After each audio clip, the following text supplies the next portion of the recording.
Doctor बाबा साहब अम्बेडकर ने बोला था कि जब भारत का संविधान भारत के लोगों के लिए पर्याप्त ना हो या सही ना हो या उनके लिए क्रियान्वित ना हो, तब भारत का संविधान खराब नहीं है परंतु भारत के लोग हैं।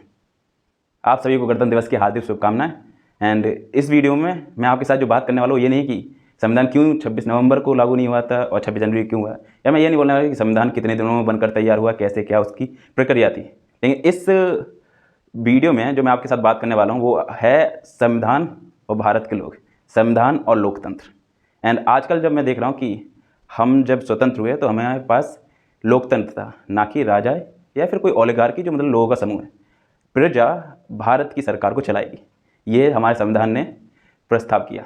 एंड आजकल हम जब देख रहे हैं कि भारत में समूहों का और ज़्यादा ग्रुप दबाव और शक्ति बढ़ रही है।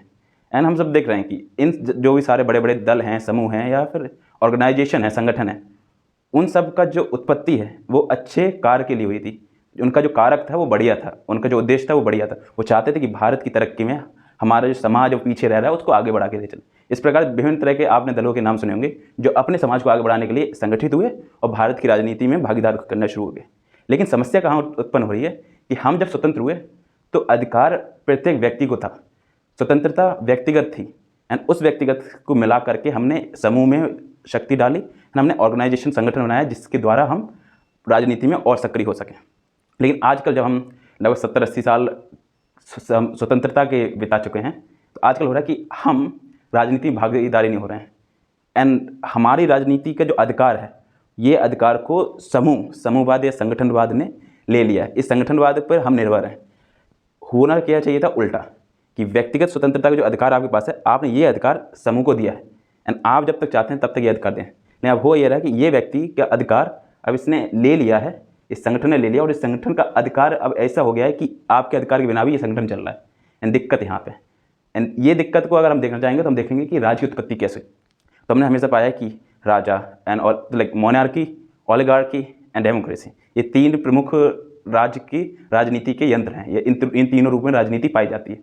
लेकिन आप सोचें कि राजा कैसे, पहला सबसे राजा कैसे बना होगा, तो हमेशा जब राज्य की उत्पत्ति बात हो रही है कि लोग हमेशा ऐसी भीड़ चाल में थे, वो भेड़ चाल में थे और भीड़ चाल में थे।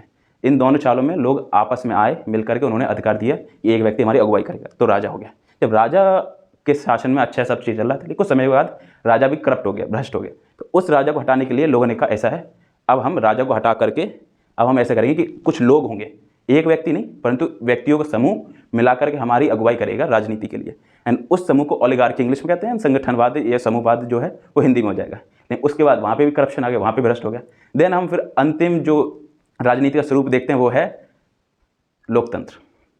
एंड इस लोकतंत्र को हमने 1947 प्राप्त किया। एंड इस लोकतंत्र से अगर हम समूहवाद पर या संगठन या दलों में ही समेट कर रह जाएंगे और दलों के पास हमारी शक्ति होगी ना कि व्यक्तिगत होगी, तो समस्या ये होगी कि दल फिर से ये पॉलिटिक्स रिवर्सल हो जाएगी। मीन्स लोकतंत्र से ओलिगार्की, ओलिगार्की से मोनार्की, एंड वो हम नहीं चाहते। तो अगर आप अपने भारत के संविधान में, अगर आप इस भारत के संविधान में भागीदारी नहीं होंगे तो समस्या ये होगी कि आपके पास जो शक्ति है वो समूह में, समूह के बाद राजा के, और एक व्यक्ति आपकी अगुवाई करेगा ना कि आप इस देश की अगुवाई करेंगे।